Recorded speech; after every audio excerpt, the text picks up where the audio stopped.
Welcome to Your College Bound Kid, a podcast for parents, college counselors, students, and anyone who wants a weekly deep dive into the world of college admissions. My name is Linda, and I'm originally from Michigan, now living in the St. Louis metro area. I'm a college coach with School Match for You and have a daughter at University of Chicago. I'm Lisa, and I'm a clinical psychologist and college counselor. I have a daughter in college, a daughter in high school, and a son in middle school. After 30 years in Chicago, we recently moved to North Carolina. My name is Mark. I'm a college coach in Atlanta and the parent of two daughters. Karis, a graduate of Davidson College, and she is the founder of the Spanish tutoring company, SpanishHelpToday.com. And Joy has a bachelor's degree from the University of Georgia and a master's degree from North Carolina State University. She works in private practice in Raleigh as a mental health therapist. And I'm so blessed to be able to work alongside both my beautiful daughters at School Match for You, a college counseling firm that I founded in 2010. Good morning, friends. I come to you from Durham, North Carolina. I'm here in my sixth day. Of course, my two daughters, Karis and Joy, are roommates here together.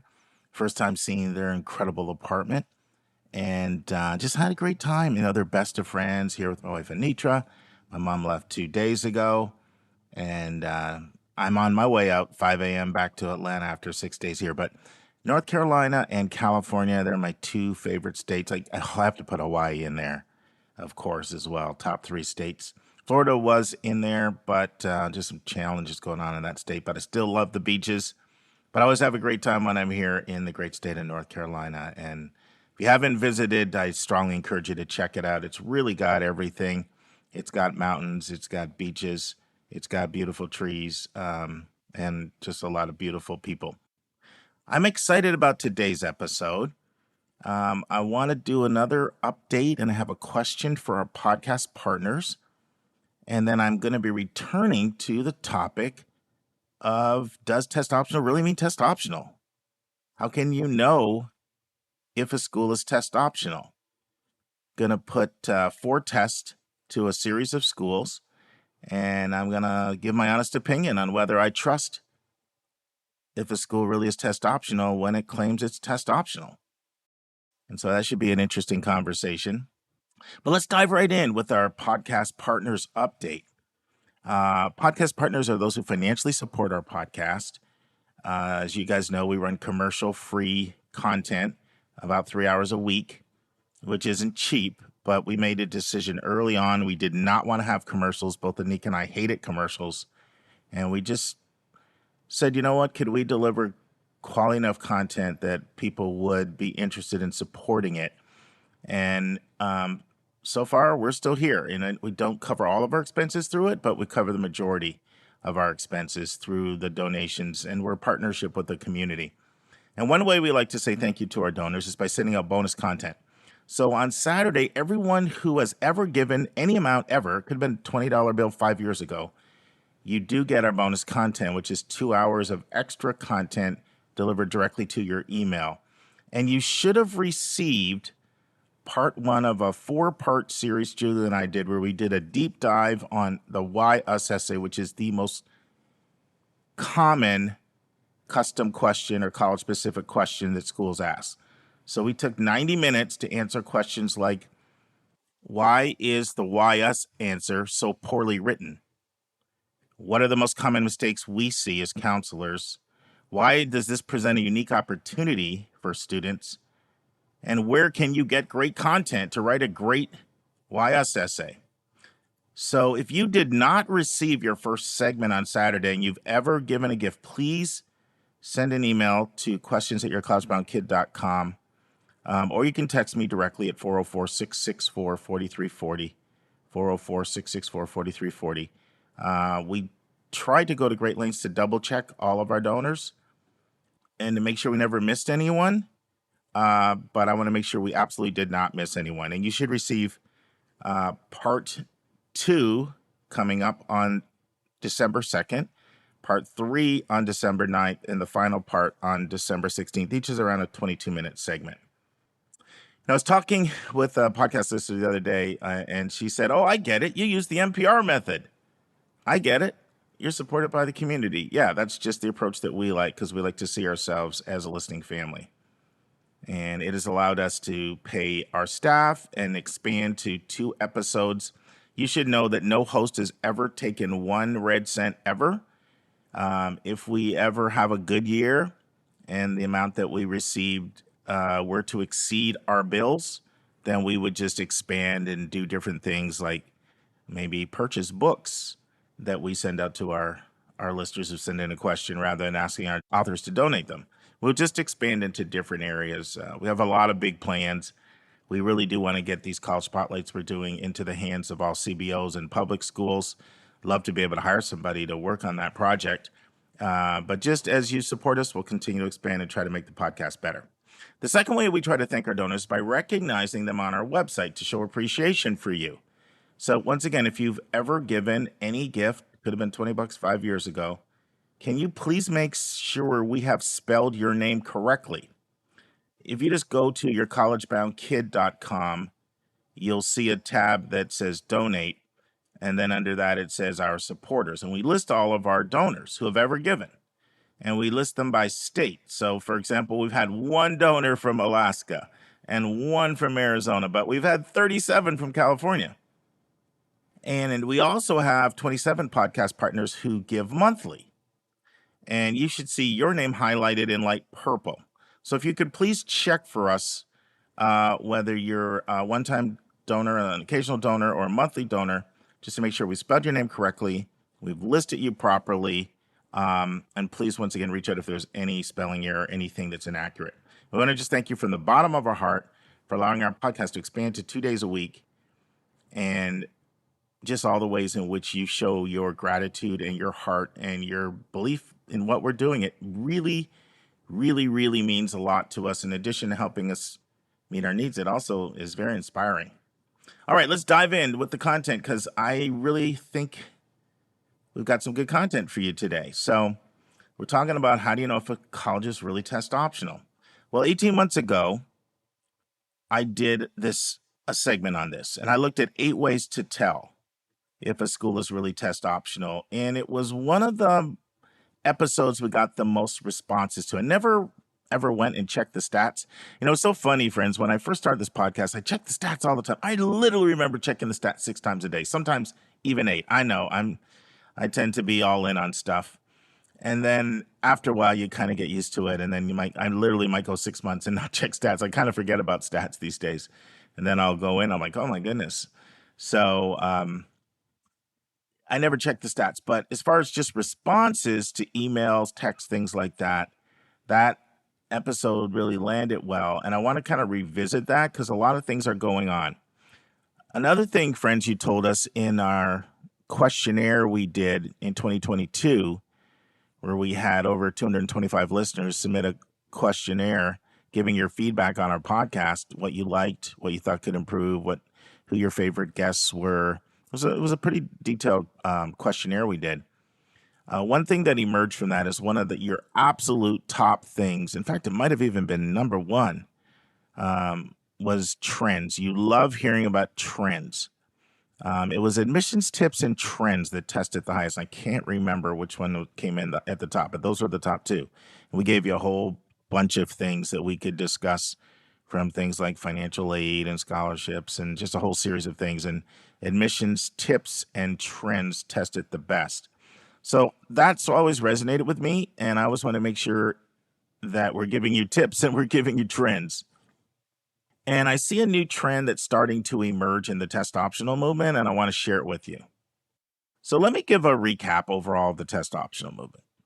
So the test optional movement really started in 1969 when Bowdoin went test optional. Now that's almost 55 years ago. It's a long time. And 15 years after Bowdoin, Bates followed, 2 highly selective liberal arts and science schools in Maine. That was now 40 years ago. And you never really saw the national universities start to break until really the last 15, 20 years. And they broke most heavily since COVID came out. So there have been several sort of watershed movements in the test optional admission movement. One occurred in around 2001 when Atkinson, who's over all the UCs, threatened to pull out of the SAT. They'd done their own internal testing, and they found that it was really lacking and how predictive it was, unless there were major changes made. Well, the College Board did not want to see that happen, so that's what led to launching the 2,400 point SAT that went live in 2005. That was a response to possibly using the UCs requiring the test because they were not impressed with the correlation to academic success. So that was a big movement in the test optional movement. A second watershed event for the test optional admissions occurred in 2004 when Bates College presented data on their test optional experience. You know, Bates, of course, Susan worked at Bates for a dozen years, and they've been test optional. They actually went test optional while she was there. So she experienced them before they were test optional, and then they went test optional in 84. And but they presented their data at a NACAC conference. And it was really interesting data because they looked at submitters versus non-submitters. So it was actually 20 years of longitudinal data that was presented at the 2004 NACAC conference. And thousands of people attend NACAC, college admissions counselors and high school counselors. And among the findings reported by Bates, two pieces of data stood out: that graduation rates between submitters and non-submitters varied by only 0.1%.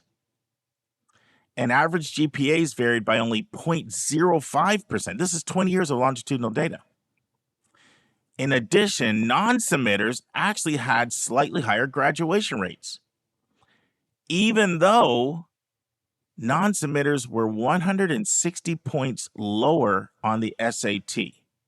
Now you say, how did they know that if they're non-submitters? Because they actually collected SAT data after the admission decision was made. So it didn't influence the admission decision, but that's how you actually compare students. So submitters versus non-submitters and what their scores were. So these test performance discrepancies did not correlate to significant differences in widely used measures of college success. So the Bates data really renewed the national interest in test optional policies. And you just saw so many schools, from schools like Wesleyan on the East Coast to Pitzer on the West Coast, and many, many, many other liberal arts and science schools, smaller schools that do a holistic read, spend a lot of time with applications across a range of selectivity, to the point where more than half of the highest rated liberal arts and science schools are test optional and have been even pre-pandemic. But you really didn't see many national universities, highly selective universities, go test optional until, really the last 15 years. A few in the last 20 years, but really the last 15 years. Then you started to see schools like WPI and College of the Holy Cross, George Mason, Temple, Texas A&M, American University, Fairfield University, NYU, and in 2018, the University of Chicago, to name a few. Oh, Wake Forest would be another one that they went in 2007. In addition, many public systems that admitted students by class rank or high school grades instead of standardized test scores. For example, the Cal State schools, the 8 campuses for the University of Texas, Washington State, University of Oregon, Nebraska, University of Maine, University of Arizona, University of Oklahoma. And University of Texas, probably the most famous, their top 6% program is a prominent example where large numbers of students are being admitted by class rank without regard to scores. Now, this program's actually going to be 15 years old in May of 2024. It started as the sort of famous Texas 10% plan, but as the state of Texas grew, they wanted to be able to take some students that were not in that highest ranked band from the state as well as outside of the state. So as the state grew, they went from the 6% plan to the 10% to the 7% to the 6% plan. So, but the pandemic was literally a game changer in the test optional movement. If you go and look back over all the schools submitting test scores requiring them, the overwhelming majority of schools still did require them, like more than 80%. Now that number is quite low, single digits. And because the pandemic hit and people literally couldn't take the test. If you go back and listen to my interview with Chris Gruber, VP of Enrollment at Davidson, he explained what that was like when he got the call that test scores were, or test sites weren't open. And he immediately said, we can't require it then. He walked us through that process and how it sort of impacted that school. And that was an example of many schools across the country. So what I want to do here is look at what has happened since then. Because here's the thing, friends. The pandemic, COVID is still around, right? But no test centers are closed anymore. So the original reason why so many schools went test optional, well, we can't require something that people can't even access, is no longer valid. But what happened in the last 3 years is very, very few schools went back to mandatory test requirements. And there are a few reasons for that, even that COVID was passed. The first is that schools love getting applications. And they especially love getting applications from really hard to reach demographics where they don't get that many. And all of a sudden, a torrent of apps were coming into not all schools, but a lot of schools, a lot of the selective schools, and a lot of the flagship publics. You know, schools have a real love-hate relationship with getting apps. They love them and they hate them. They hate them because usually when a school gets a lot more apps, they don't add staff to reflect that. So it means everybody's working more. So people don't like that. But at the same time, all the people that you report to, and every school's a little different, whether you're reporting to the provost or the president or the board or special committee combined of a number of people in those different constituencies, faculty. And then, of course, there's always people like alumni and parents and students that are always looking at these numbers. They partly see it as a measure of quality. So you're going to, be celebrated as doing your job well. Also, schools love to shape their class. And I don't care who you are. If you heard my interview with Dartmouth, Julie and I, we asked the question, who's not at your school that you'd like to see more of? And he rifled off three groups of people immediately. Every school, I don't care how selective you are, has pockets of the country they feel like they would benefit if more of those students were on their campus. And so more apps allows you to shape your class. So everybody wants more apps. And when schools realized they were getting a lot more applications, and hard to get applications in many cases, then that became another reason, a major reason why schools did not go back to the test, even that test centers were open. Throw in a third factor is that it's so competitive in admissions, you're always looking at what your competitors are doing. It was going to put schools at a competitive disadvantage if their competitors are test optional and they're not. So for that reason, walk us up to today, and you literally have MIT, Purdue, and Georgetown requiring the test, and then a couple big state systems like the University of Tennessee and the University of Florida requiring it. But they also have scholarships very much linked to the test that have been a part of their merit-based system. And the University of Georgia can't make up its mind. The University of Georgia's system I'm talking about, they keep changing their mind from requiring to not requiring. And currently their iteration is to only require it for Georgia, University of Georgia, Georgia Tech, and Georgia College, the three most selective of the 26 publics in Georgia. And for the rest of the other 23, if you have a certain GPA, then you don't have to submit the score. But who knows what they'll do next year. So the question is, where are we now? Because a lot of schools went test optional, but it was such a seismic shift in their thinking, where they're literally taking what statistically had been anywhere from number 1 to number 3 in the biggest factors that were determining who was admitted between grades, rigor, and testing. Those were like the three biggest things, throw in personal qualities for some schools, that were determining who was admitted. And you're pulling that leg from the chair. And so what a lot of schools did was they said, okay, we're temporarily going test optional, but we're going to do a study and to see whether or not we can admit students without test scores and bring in and have those students be successful. And so a lot of those studies are concluding, and I'll just be completely honest, they're concluding with mixed results. So literally when I was on a fly-in program in December at 9 California schools last year, I was on a panel. I was not on the panel, but I attended a panel discussion with VP of Enrollments and Dean of Admissions from all 9 schools. And you have Caltech, who has gone to, pick your term, test blind, score free, test free, meaning we won't even see scores if you submit them. And they're saying it's working swimmingly well. We're seeing tremendous success, not just with applicants we're attracting, but how well they're doing, non-submitters. But then you had Harvey Mudd, who was also on that panel, who said, honestly, we're seeing a difference in GPAs between those who submit and those who are not submitting scores, and it's concerning the faculty. So I think right there you have a reflection from 2 of the very selective schools seeing different results. Now, if you know anything about me, I don't miss an opportunity like that to put my hand up.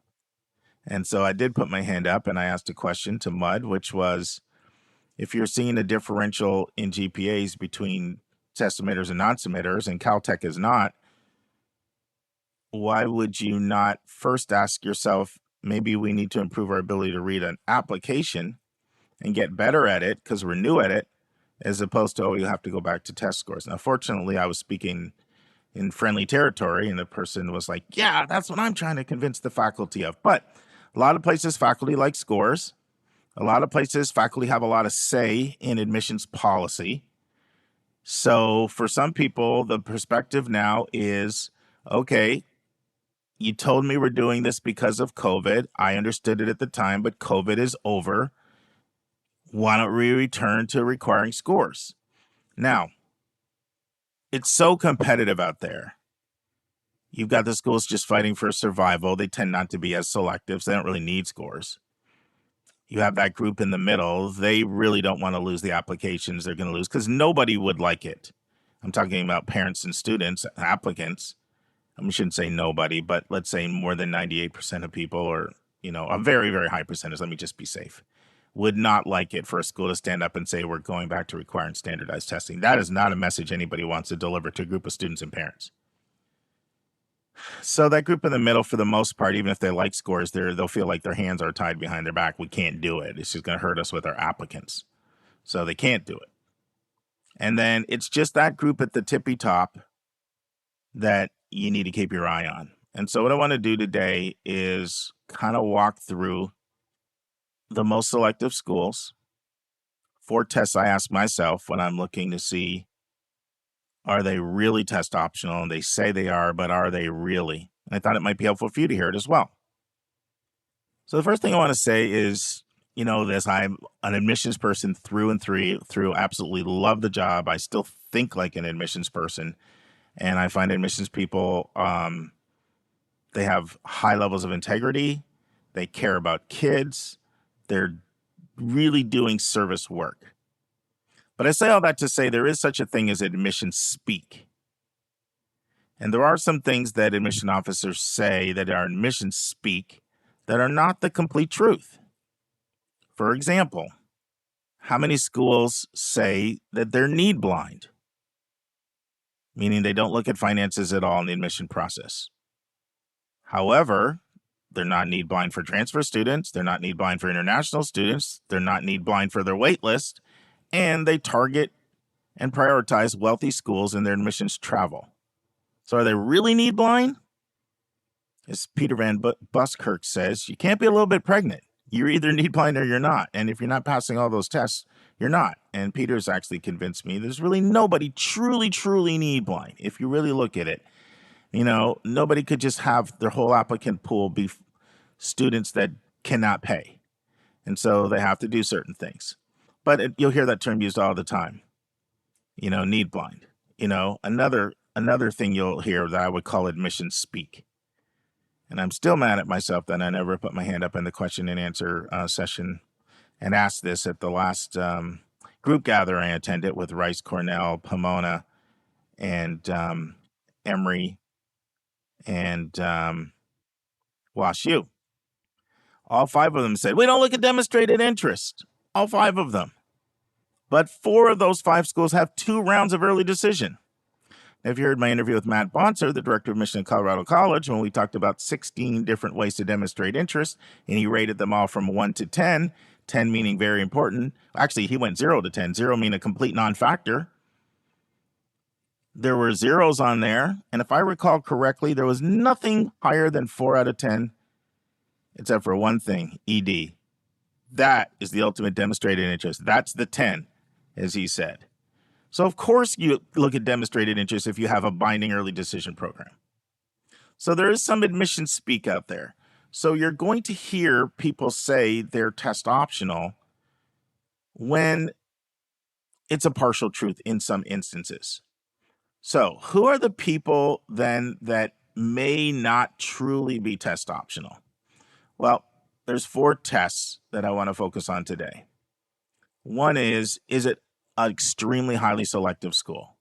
Because for the reasons I just explained, if you're not extremely highly selective, you really just are not in a place in most instances to be able to move away from the test optional. It's just going to hurt you too much in your applicant pool. And so you're just not going to do it. I'm focusing today on national universities because there's been a history now for decades of selective liberal arts and science schools being test optional. So I'm looking at the national universities. So the first thing is, are you a national university? Second, are you one of the most highly selective schools in the country? And there's 2 more tests, and then we're going to look at some of these schools. And I'm going to tell you who I don't trust. Just going to be honest.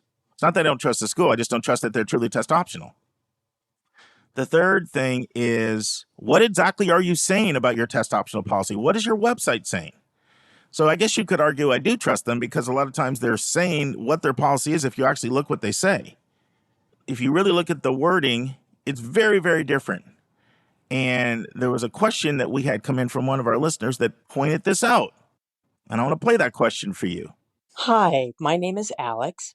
And last week, a friend of mine called me. Her son is a senior. He's applying to very selective schools, and his test score is right on the bubble of where you'd debate whether to send it or not. And she said, I'm not sure what to do. And I said, well, I listened to this podcast called Your College Bound Kid. And I think, based on what I've heard from them, that we might want to look at the websites for each one of these schools and see how they talk about testing, even if they all say test optional. Well, we did. And I was shocked by the differences when you really look at the language. It feels like some of them are saying kind of reluctantly, we're test optional this year, but testing is important. And others of them say test optional for the foreseeable future with lots of reassurance. So I guess I'm calling to say thank you. And also, did I give my friend the right advice? Thanks. All right. And so, recapping. First thing, are you one of the most selective schools in the country? Secondly, are you a national university? Third, what are you saying on your website about your test optional policy? And the fourth thing, what are you saying you're doing for the class of 2025? Now, the class of 2024 are the current seniors. It's already December for them. Of course, you had to tell us what your test optional policy is. But the juniors need to know too. If you're a junior, do you want to find out in 2024 that a school switched its policy from test optional to test mandatory? Do you realize how insensitive that is? That's almost like coming into a senior, at the start of the year and saying, oh, you're going to have to take a whole other required course to graduate. So any school that has not told you yet what their policy is for the junior class, the class of 2025, I don't trust them because there's massive internal debate going on inside that school whether to require test scores or not. And if there's massive internal debate, may as well just assume that they do. Now, keep a couple caveats in mind as we go through this list. First is this. Schools would always rather see high scores than no scores. Even test optional schools will admit that to me. They say, Mark, we still like test scores. We still find test scores helpful. We still like to see high test scores. It's just not worth the trade-off of us losing out on great kids that we know would add a lot to our community that won't test well, that we know can be successful here. So we're going to go test optional because we've proven that we can recruit a kid that adds a lot to our community that can be successful here. Doesn't mean we don't like test scores. So schools would always rather see high test scores than no test scores. To be careful with the word always, but pretty much almost always, right? So that's the first thing. I always tell people that. Secondly, it's better to have no scores than low scores. That's the first principle. Second principle, I've quoted this before, Janet Rapoli, former VP of enrollment at Princeton and worked at a lot of other places, including Stanford. But she made a statement that we should never forget. At a highly selective school, everything matters. So that's just something to keep in mind. When you're full of a sea of A's and A minuses, it is one way that often differentiates. It's just a fact. All right, so let's look at the most selective universities in the country. And I'm going to tell you how I see them. Caltech. Well, Caltech has just come right out and said it. I'm going to combine what they say in writing or what they've said in my presence. I mean, I was there in December. I heard their view. I sat down with lunch. I talked to them about it. They're very clear. And this is what they say on their website. Caltech does not consider SAT or ACT. Then they say this word, literally, period. I'm not saying that. That's on their website. It says period with a literal period after that. Exclamation mark. And then it says period, exclamation mark. This is literally how emphatic they are. The next word, don't send it. Next sentence, we won't see it. So that could not be clear, right? Now, this is a policy through 2025. It's part of a 5-year moratorium. So we'll see. But what they told me in December, it's working extremely well. I see no reason why they're going to change. Okay, Harvard. Let's look at them. This is what their website says. Harvard will allow students to apply for admission without requiring SAT or ACT scores for the upcoming Harvard classes 27, 28, 29, and 30. Now, this is college classes. So it'd be high school class 2023, 24, 25, and 26. They made a long-term ongoing commitment to test optional. So I think you can believe them. Once again, in the most competitive pools, everything matters. And these schools still see 80% plus of people submitting. So I'm not going to say that there's no advantage to having high scores versus no scores, but they are really, really trying hard to read test optional, and they'll focus on what is in the file, and they're training their readers to do that, and they're genuine in their commitment to that. Now, look at Stanford. I'm putting them, they're the first one here, I'm putting in the bucket of I don't trust. Okay, so this is what Stanford says on their website. In a typical year, Stanford requires just one exam, either the ACT or the SAT. The writing section is not required. Now look at this. In light of the challenges related to COVID-19, Stanford is test optional for the 2023-2024 application cycle. Our testing policy for future years has not been determined. Whoa. Several red flags here. One, they're couching everything in the context of COVID-19. That's very, very different than how other schools phrase it. Secondly, they've only told you what they're doing for the seniors. They're not telling you what they're doing for juniors. A junior at this stage needs to know if a school's requiring testing. So I don't trust Stanford. Plus, remember, at the most selective schools, everything matters. When you're seeing a sea of A's and A minuses, it just everything matters. So I don't trust them. It's not like they're, now let me say something. Just because I say I don't trust them, it doesn't mean I'm accusing them of being dishonest. If anything, I'm using their own words off their own website. And I'm also inferring some things. You cannot have a junior, and at this stage, you have not told them whether or not you're requiring the test, and convince me that a sizable portion of your decision makers is not comfortable making a long-term test optional commitment.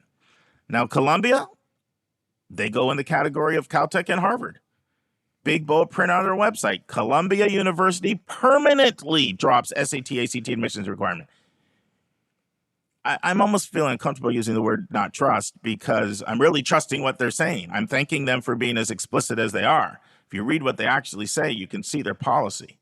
So Columbia, it's clear. They go in the category of Caltech and Harvard. Now, let's look at what Yale says. Let's look at what Yale has said for a long time. And I've talked about this before, just briefly on the podcast. But Jeremy Quinlan, who's over that office, has said on many times that they have found test scores to be a better predictor of success at Yale than grades. Yeah, that's not what most schools say, but that's what Yale's research says, and they've said that for a long time.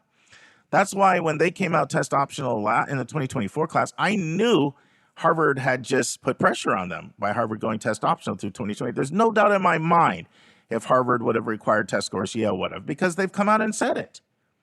They've come out and said that it is the single best predictor. Now, they also have a strong commitment to diversity, and we haven't talked about how this affirmative action decision comes into this. But here's what Yale says on their website.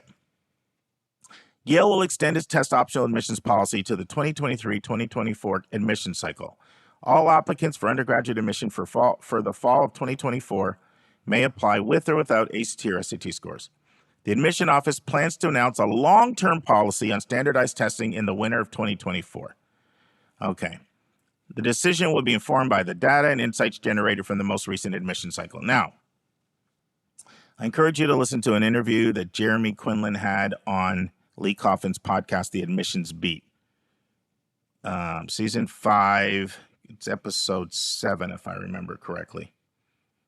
But it's on SAT, data-driven. It was recorded about a month ago.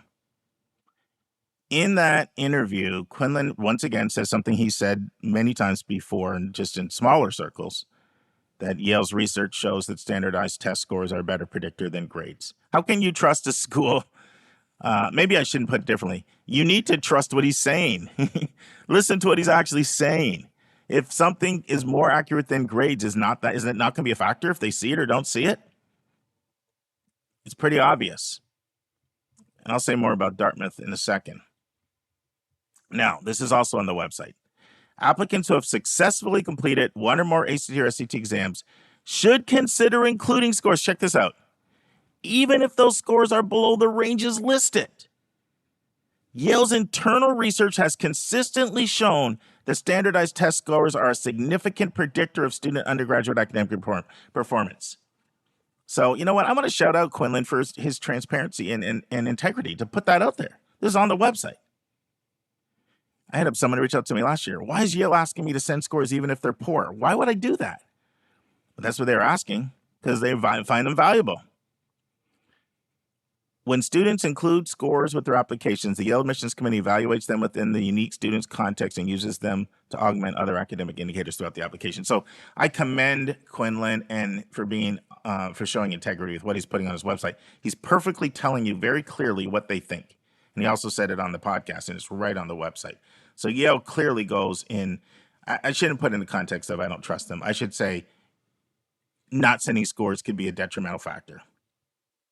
MIT, well, I don't even need to say anything more about MIT. The first school that came right out, MIT and Georgetown immediately, right, and said we were requiring scores. If you heard my interview with 2 MIT admission reps, they could not have been clearer even then. The scores were helpful, and then they announced decisions shortly after that. So they're clear. Now, let's go to the University of Chicago. They made a pre-pandemic commitment to go test optional. At the time, they were the most selective school to go test optional.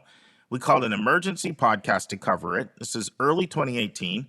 So you can trust that. Now, almost 90% of people submit scores at Chicago. And like I said, everything matters at a selective school. But they're certainly doing their best to not adversely hold it against you. They feel they have enough information in the file to make a decision without the file. And I've certainly seen them admit many students without test scores. So, I think I put them in a different category. Now, Brown I put in the same category as Yale. I do. So here's what Brown's website says. What is Brown's testing policy for 23-24 admission cycle? Brown will maintain a test optional policy for all first-year transfer and resumed undergraduate educational applicants in the 2023-2024 cycle. Notice they don't say anything about 25, 26, 27, 28. Okay, people need to know this in advance. It goes on to say, the SAT or ACT, when submitted, will continue to be considered in the context with other information. Check this out. Standardized testing is informative and often helpful to our understanding of a student's academic preparation, but has always been one of many components we consider in a holistic admission process. They're being honest. Read through the lines, friends. They're not telling you about next year, haven't made a decision, and they're telling you it's helpful. Princeton. Little murkier call, but to me, I still put Princeton in the category of valuing scores. So Princeton has made a commitment through 2025. So at least the junior class, they've given you a heads up that they'll stay test optional. I'll read it. As a result, we are extending our test optional policy for first year and transfer applicants for the next 3 admission cycles. That is fall of 23, 24, 25. Students who opt to apply to Princeton without scores will not be at a disadvantage in our process. Okay. So I at least respect the courtesy they have of letting the juniors know well in advance. And they made this announcement before the class of 2023 graduated. But we know it's under review. Let's see what happens. Now the research is coming in. We don't know what the research will show. It'll depend how well the admission office is able to select kids without scores that do well. Now, Vanderbilt. Okay, let me say something about Vanderbilt. I was there on a college visit in June, and it caught me. It was like a brick in the face. They could not have been clearer that they did not know if they were going to continue their test optional policy. They made it crystal clear we're test optional for now, but we'll see whether that applies next year. I don't want to quote them, but the language that was used was, to me, very lucid. Don't expect us to be test optional next year just because we're test optional this year. I want you to see what Vanderbilt says on their website. But I know what they said right to me on my face when I was there. But I would also say that it's backed up by the website. Vanderbilt University will not require scores for the ACT or SAT exams for students applying to enter the university for the fall of 2024. This applies to first year and transfer students, including international and homeschool students. Okay. Nothing about 2025, nothing about the juniors, and we're almost into January of the junior year. I mean, if you're going to prepare for the SAT, when are you supposed to start? The summer of your rising senior year? Of course not. This is ridiculous. University of Pennsylvania, same thing. Penn will continue to not require applicants to submit ACT or SAT through the 2024 application cycle. By the way, this announcement from Penn about the current seniors was made January 9th. Really? January 9th? They're telling the upcoming class they're not going to require it? And they haven't made any decision yet for the 2025 class. Are they going to wait past January 9th this year? Of course, there's a huge, massive internal debate going on. And remember, at a selective school, everything matters. Now, so I put Penn in the same category that I put Stanford, and then I put Vanderbilt, and then I put Yale, and Princeton's a little murkier, but I'm putting Princeton in that category. I think these schools' test scores matter. Now, that does not mean that they're not submitting kids who are not submitting scores. I have kids at these places that didn't submit scores. But I'm talking about a strong preference and where they may be leaning for the future. Duke's a little trickier. Now, Duke, on one hand, came out and said similar language to Penn, similar language to Vandy. All it says is we will be test optional for first and transfer applicants for 2023-24. No decision for the juniors yet. Highly selective school, no decision for the juniors. National University, I don't trust you. However, I did get to spend some time with Christoph Gutentag. Has been over that office for about 30 years when I was at the College Board Conference in Orlando in 2022, and he talked about this in some depth. And basically what he said was he does not see them going back to test scores as long as the research shows that students are graduating at similar rates without scores and they're not dropping out. So attrition and graduation. He said it's going to be several years before we know that. He said that information is extremely important to schools.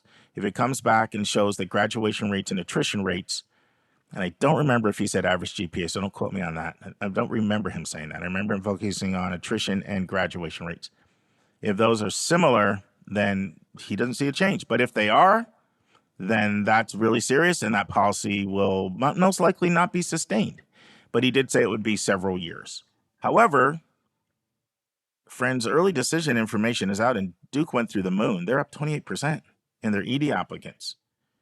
You know, Gutentag sent a letter out to the counselors, college counselors, and it said that when they pull out athletes and QuestBridge applicants, they're expecting to admit 1 in 10. Well, technically, he said between 10 and 11% in ED. So, boy, you know, anytime a school is really, really selective and they're seeing a sea of A minuses and A's, not saying scores are dispositive, but it certainly helps to have good ones. There's one more point in the file. Just to use an example, you're working at a Burger King. You need to hire 100 people for a drive-through. Sorry, you need to hire 2 people because your drive-through is so busy. And you get 100 people that apply. Guess what? You're going to be really picky. You can be persnickety. You can get everything you want. Past customer service experience, 5 years, education requirements, you name it, references checkout. Same thing as the way college works. The more applications you get, the fewer spots you have, the more picky you're going to be. Dartmouth, I don't need to really say anymore. Lee Coffin came on here and he talked about how they literally changed their policy from test optional to test recommended. And then he even went one step further on that same interview with Jeremy Quinlan on his own Admissions Beat podcast, after Jeremy Quinlan said that they're finding that test scores are the best predictor of academic success at Yale, even more than grades. Lee said that's what we're finding as well. And then he even went a step further and said he speculated that more schools are going to be going back to tests required as a result of the research. So now I can't harmonize that with the question we asked him on the podcast when we said, you made a point on your podcast of saying that families should differentiate between who was test optional pre-pandemic and who was test optional only as a result of the pandemic.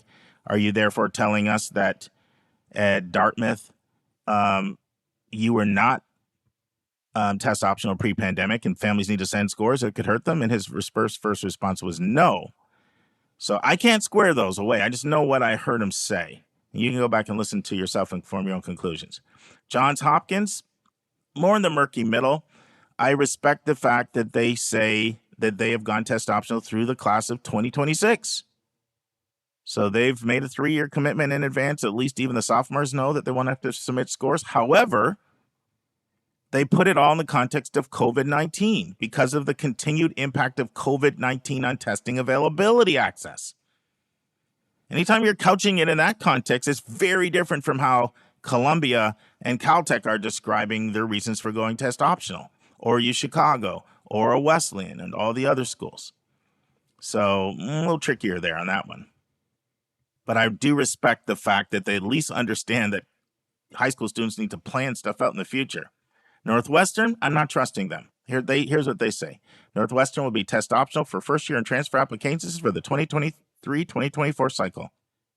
If students choose to take an SAT or ACT, there is no preference for either exam and will review a super score for both tests. Okay. Once again, highly selective school, university, only went test optional because of the pandemic, and you're not even giving me any instructions on juniors yet. That tells me there's massive internal debate and there's a strong argument internally for the test submission side. So I personally, listen. Now, when I say I don't trust, that does not mean I would not apply to Northwestern if you don't have the scores, if you have everything else. I would just be conscious of the fact that it may not work. It may possibly work against you. And they're also on my radar for a school that it won't shock me if they end up going back to the test. Not predicting it. Just a few more, friends. I know this is a little lengthier episode, but I thought you'd find it interesting. Rice. To me, the same thing. Rice will allow first-year and transfer student applicants to undergraduate seeking programs to submit SAT or ACT scores. Students who are unable to submit scores or prefer not to submit them will be given full consideration. Once again, same thing, right? Not telling me about the junior class, highly selective, national university, required before the pandemic. Also have a median SAT of 1540. Cornell, they're the trickiest one because they've gone score-free for 4 of their colleges: College of Agricultural Life and Life Sciences, College of Architectural Art and Planning, Johnson College of Business, Dyson School of Applied Economics and Management, and the Johnson School of Business. Okay, all of them score-free, test-blind, test-free. Cornell is such a school that admits by its college. It's almost like a series of colleges within the university, the way admission office functions, that it's tricky. Then they also have their test optional colleges like Arts and Science, Engineering, Human Ecology, and Cornell Jeb Brooks School of Public Policy, and ILR, Industrial Labor Relations. So Cornell's very tricky. probably the trickiest one for you to have a policy, and confusing as well, I might add. You talk about confusing. Some of your colleges are score free and some of them are not. That's just a lot to wrap your mind around. Tufts, Tufts is in the middle. So they've extended their policy for 3 years, the test optional policy. And this is recent, pretty recently they extended it, beginning in fall of 2024. 3-year moratorium. They're still studying it, but at least they're letting applicants know out for the foreseeable future. And they say, we believe this policy provides students with the maximum flexibility in determining whether to sit for SAT exams or whether to submit them or not at the time of their application to Tufts. It's a much more welcoming language. And then Carnegie Mellon, definitely don't trust Carnegie Mellon. I mean, they've the last few years had you write an optional essay explaining why you didn't submit your test scores. How about because they're not very high? How's that for a reason? And they've only made the same decision through 2024. That's it. So no, I'm not trusting Carnegie Mellon. I think scores matter there, and I think you should be aware of that. And Georgetown, what do I need to say? They're in the same category as MIT. As long as Charlie Deacon's there, they worship at the altar of the SAT. That's not changing. And then WashU and St. Louis, they've only extended their policy through 2024. And they make the statement, we believe standardized test scores provide us with information about an applicant's preparation for success at WashU. Enough said. I know they go on to say, however, we are taking this opportunity to fully examine the ways in which test optional policy impacts the overall success of our students. So they're in study mode, but this is the school that told an athlete that I was working with that their 1490 was weak and that they needed to apply test optional for a recruited athlete. And that's not hearsay. I literally got that email forwarded to me. I couldn't believe it. Your score, to use the word weak for 1490 for an athlete. So no, I don't trust them. Anyway, friends, hopefully you found this helpful. I try to give you candor. I try to speak from the heart. I try to share trends. And I just thought this is something you might be interested in. And now this week's interview with a special guest.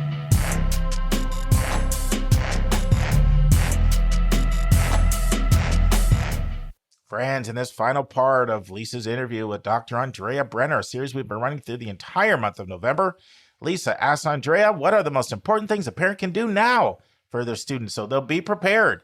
Dr. Brenner talks about the baggage parents themselves have that can weigh them down.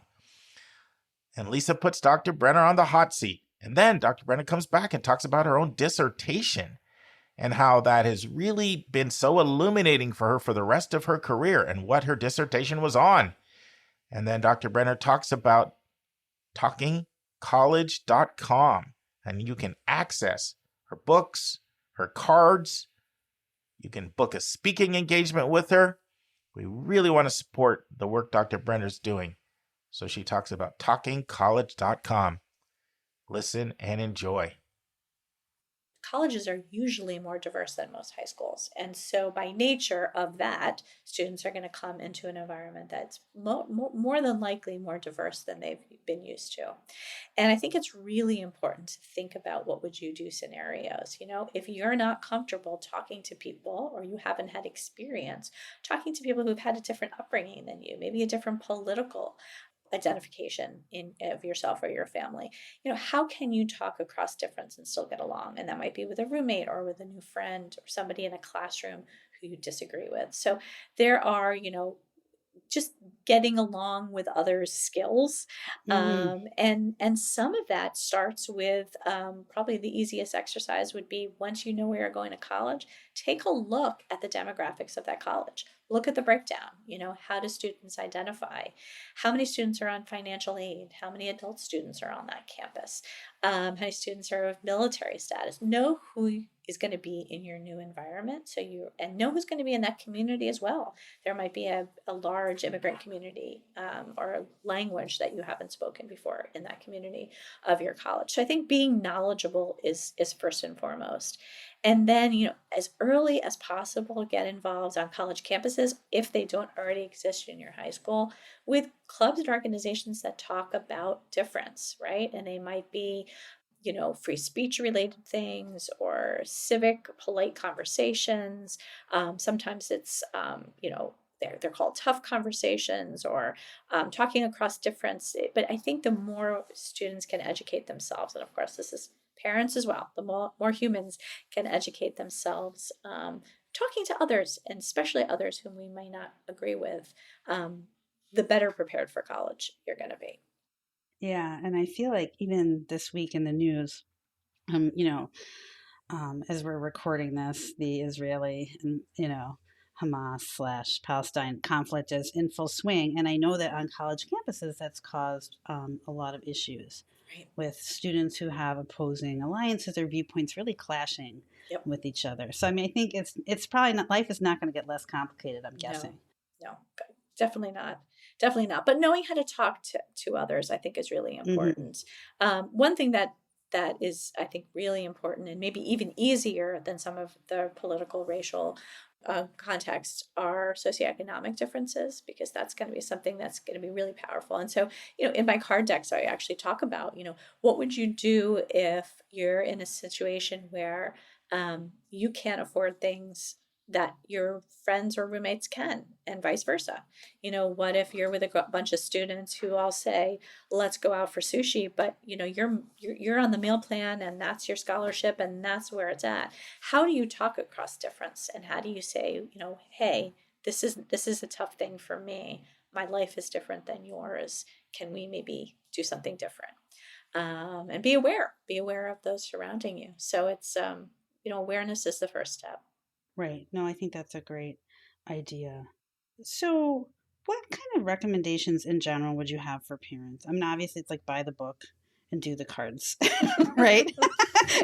But as parents are listening to this, what's like the number one or two things that you think that they can do to make sure that their Sure. students are prepared? I'd say the first thing is just take a breath, right? If your student has been accepted by a university, I'll talk sort of at the end, right? It's senior year. If your students have been accepted by the university, that university has decided they have the academic prowess to be there. So you can take a little bit of a breath. I think the other thing is, and this might be earlier in high school, 9th, 10th, 11th grade, is think about what it's going to be like when you drop your kid off. And I think a lot of us, and if you're on some of these websites like Grown and Flown, and some of these others, like I write for Grown and Flown, I think it's a great site.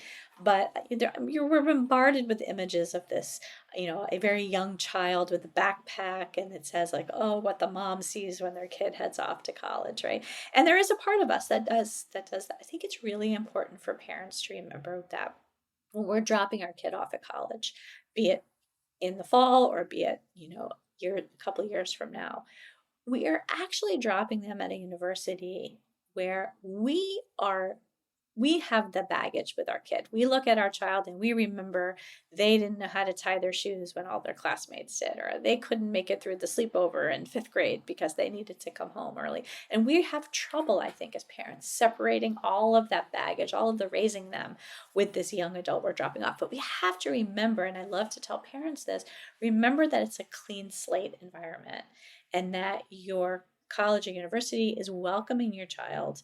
They are expecting messy kids. They're not expecting perfect kids, but they don't know any of that baggage from the past. And they are just welcoming them with open arms to say, this is a place to learn and grow. And, it's really hard for us to kind of put that piece to bed. So that's, I think, really, really helpful. And then, as I keep stressing, I think it's so important for parents to do their part to help prepare their kid, which really has a lot to do with the student starting to problem solve as early as possible. And knowing that mistakes and challenges are part of the transition. Like, we can't expect our kid to go from being dependent to independent overnight. And I don't think they should.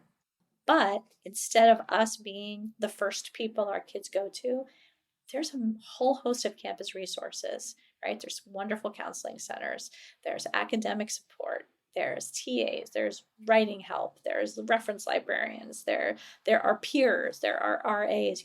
It's an enormous amount of resources, and it's only helpful for students if they actually seek them out. Yeah, and I think that is like one challenge that I see with this generation of kids is that they are very uncomfortable at first asking Yeah. grown-ups for Oh, help. right? And that's why peer leaders and RAs are so helpful on college campuses, because they're still students, but they're, not too far out of their first year of college, and they can be great resources. And, sometimes a student may not connect with their RA, but they might connect with an RA 2 floors down. And that's okay, really helping our students. And if a student calls you, and I think this is so important with parents, is if you get called by your student who says, my room is too hot, the heat's not working, are you going to be the parent who calls Residence Life?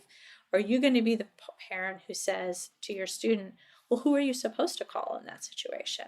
And let the student, do a quick search or ask their RA and figure out what form they need to fill out. So I think it's really important for us as early as possible to stop trying to be fixers and helping our kids kind of fix their own mistakes and challenges. Yeah. You want to make your job obsolete as fixer by the time that they leave for college. Exactly. And I love that with my own kids when they call and they say, I have a problem. I thought it out. Here's my plan. What do you think? And they actually want to know what I think. And they don't want to know what I think about their problem. They want to know what I think about their plan for fixing their problem or their solution. Right. And that's a much more adult conversation to have with, wow, that plan seems great. Maybe we want to think about tweaking this, or as you mentioned earlier, what happens if this part of that goes wrong? Do you have a backup plan? So it just becomes a much more adult conversation than it does, as a young child and parents. Yeah. Well, this has been great, but as you know, no guest on your College Bound Kid really gets away without being on the hot seat, where we just ask you trivial random questions in an attempt to get to better know you as a person. Okay. So here's the first question. What's a book that you've read recently that has had an impact on you? It can either be fiction, nonfiction, biography, whatever. I am just finished Lessons in Chemistry, which I think everybody in the planet is reading right now. And I just loved every single inch of this book. Have found it fascinating and thought-provoking, and it's disturbing, and I can't rave enough about it.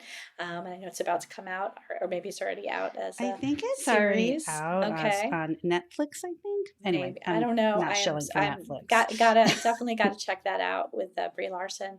Yeah, to me, it just synthesizes a woman's experience in a male-dominated profession in the 60s, and it's such a beautiful, thoughtful way. All right, awesome. So what's on your bucket list, your travel bucket list? Like, where would you love to go that you haven't been able to go yet? Oh, great question. I have never been to Ireland. I've done quite a bit of travel in Europe and never been to Ireland, so that is a dream for me, for sure. And I would love to also go to South Africa, which is a trip I have yet to take as well. I have lots of stops in South Africa that I'm interested in making. Oh yes, absolutely. Those sound like wonderful places. So if you weren't a sociology professor or an author or a speaker, all the things you're doing now, if you had to pick like your alternate career, what would that be? I would be a vegan baker. I am vegan and I love to bake, and I love what my husband calls veganizing, baked good recipes. I'll take desserts and kind of tweak them so they fit into a different dietary restriction. And I have learned to do some wonderful things with the juice of chickpeas called aquafaba, and whip that up and turn it into meringue. And really, yeah. So that would be my side gig, I think. It's sort of similar to mine. I always said I wanted to be a chocolatier because chocolate makes people happy, like instantly, where therapy takes a really long time to make people happy. And sometimes I just want them to be happy right away. Right now. Yeah. I love it. That's great. So, but yeah, being a vegan baker, or more importantly for me as a vegetarian, eating your vegan baked goods would be another great side gig for me. So, and then like movies, TV shows, like what kind of things do you do when you just need to chill out and relax? Yeah, it's funny. I'm a documentary guy. Mm-hmm. Just absolutely love documentaries. And so I'm always interested in, probably because of the sociology lens, but I love learning about communities that I'm unfamiliar. So I think I've seen every documentary about polygamy and the Amish communities. And, I just really love to dive in to communities that I'm unfamiliar with and try to figure out how it works for them. That's really cool. That reminds me of a question I wanted to ask you, but then it ran away from me. It's like, so when you did your research on those college freshmen, like what were the major findings? Yeah. So actually, my dissertation was specifically about white professors who teach race and race related courses to students of color, and how well they were accepted, and how well their ideas were accepted. And to me, let's talk about talking across difference. It's a really important topic to start diving in, because identity is so important to people, and is what's more important to a first or second year student in learning about a subject area from a professor? Is it their lived experience or their research? And it was really very interesting to see how that varied by race and by ethnicity. And I find that because we have so few professors of color on college campuses in certain disciplines, we don't have the mentors that many students of color on college campuses, especially predominantly white campuses, need. And it's something that I feel so strongly about, changing that culture and letting people know that that exists, that we've got affinity groups on college campuses for students, but we have overtapped professors of color, so few of them on college campuses, especially in certain disciplines, that they're trying to be all things to all people, and at the same time trying to do their own research, and it's Right. completely overwhelming. So to me, that's really, really important that we keep talking about it. That's a great takeaway, and definitely, even something to look at as you're selecting colleges. If some, what are the professors like? What kind of roles do they have? What is their research like? How do they Yeah. do it? I mean, just to feel like if that's going to be a place for you or not. Yeah, and are there opportunities for first and second year students researching? Because Right. some colleges Hmm. jump in right away, and some say you can't get into my lab until you're a junior. That might be something, especially for a student very interested in the sciences. That's very, Yeah, very that's important. huge. That's huge. Well, this has been great. I really appreciate this. So, where can our listeners find your book and your cards so that they can enjoy them and learn more? Thank you so much for asking. Talkingcollege.com will take them to learn about all the 5 decks that are out there. It'll be linked to the book as well. It'll be linked to my own resources, and my own speaking engagements and things like that. Mhm. So talkingcollege.com is a great place to start. It's also all available on Amazon. All right. Well, we'll check that out for sure. Thank you so much. Thanks for having me, Lisa. I appreciate it. On Thursday's episode, Julie and I discussed the question: should a student reach out to a college if they realize they made a mistake in their application? If so, when should they do this and when should they not do this? Also, who should they reach out to if they're choosing to do it? A question from a listener's also with Julia. So, those of you who like Julia's segment, you get a double dose. Katie from El Paso, Texas wants to know, how do schools divide the country into regions when it comes to admissions recruiting? How would they see a place like El Paso, Texas? What region do they put El Paso, Texas in? And we have a brand new interview I'm really excited about. Is with Marissa Salazar, the Associate Director of Admission at Colorado College. She oversees the campus visit operations. And we'll be doing a deep dive over the next 5 weeks on something we've never really covered in depth: all things campus visits. We're going to look at the open house, the daily visit, the admitted student visit, fly-in programs, and self-guided tours. Marissa also travels, and she's responsible for territories in North and South Carolina, Alabama, Mississippi, Florida, and Georgia.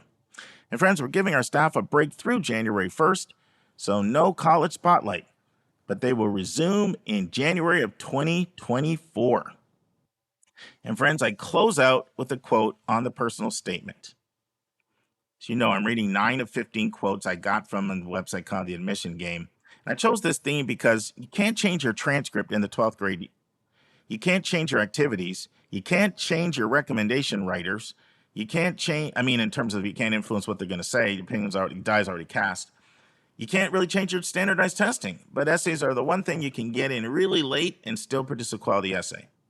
So this quote comes from Liz Sharon, the Associate Director of Admissions at Northeastern. The essay is more of an opportunity for the applicant to share their character, unique passions and interests, and meaningful experiences. See you on Thursday, friends. And that's our show. A big thank you to you, our listeners, for tuning in this week. If you find this podcast helpful, please follow us and you'll get every single episode as soon as it is released. If you're interested, there are a few ways you can really support our podcast. You can click the share button and send it to your friends and acquaintances. You can help us pay our staff and our expenses by donating on our website. You can write a review for us on Apple or Spotify. I'm the producer of the podcast, but we have a fantastic team of 15. Shout out to our co-host, Dr. Lisa Ruff, Dr. David Williams, Linda Depker, Susan Tree, Vince Garcia, and Julia Esquivel. And to our substitute co-host, Sylvia Borgo. Our sensational sound engineer is Nemanja Motvich. Our amazing music is from Victor Allen Weeks. Marketing designs are from Kimberly Blass. Lily Parikh manages our Instagram. Our image editor is Talha Khan. Joyce Ducker does our website episode updates. And our webmaster is Stalianos Dimitriou. And if you want to have a coaching session with Lisa, Linda, or me, just text me at 404-664-4340. If you have a question you want us to answer, or if you have a recommended resource or article you think we should discuss, just send it to questions@yourcollegeboundkid.com. Our favorite method is for you to record your own voice at speakpipe.com/YCBK. By the way, check out our website where you'll find lots of content that is not on any podcast app. Our website is yourcollegeboundkid.com. If you want to learn about other hot admissions topics, follow us on Twitter at YCBK Podcasts. We think of you as our listening family, and we look forward to meeting again with you every single Monday and Thursday.